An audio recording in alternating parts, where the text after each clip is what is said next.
मुस्कान music present दिही कैसे करा के गारी सखी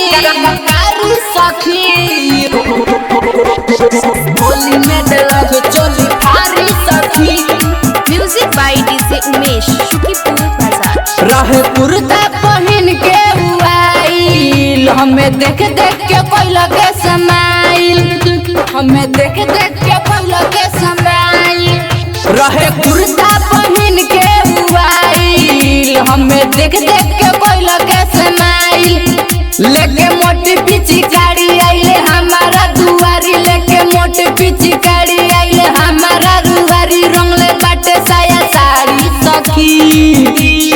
दिही कैसे करा के गारी सखी होली में दलक चोली फारी सखी। दिही कैसे करा के गारी सखी होली में दलक चोली फारी सखी। म्यूजिक बाय डीजे उमेश आइल रहे जीजा के संग हो डले रंग सखी मोरा अंग अंग हो। कोई डले बाटे उहो गजनवा कोहेला साली होई तोहरो सजनवा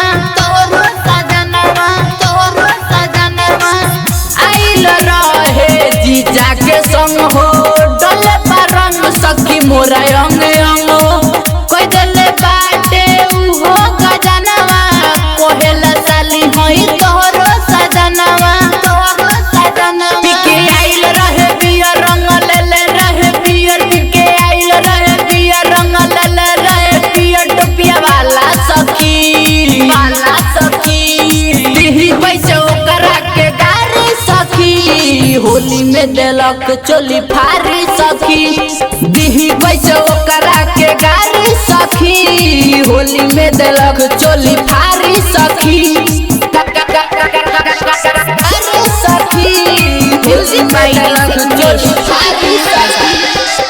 पता कोई नहीं होवे संदीप अकेला होली खेले खातिर मन तरसेला। सुनील पटेल हमके डलले परंगवा सुमित निकेश रंगले दोनों जवानवा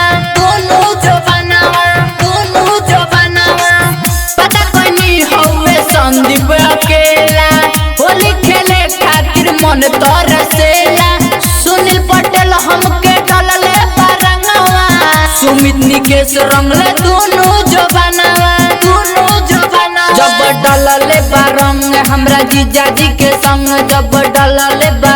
हमरा जीजा जी के संग हवे उनकर भाई सखी। दिही कैसे करा के गारी सखी होली में देलक चोली फारी सखी। दिही कैसे करा के गारी सखी होली में देलक चोली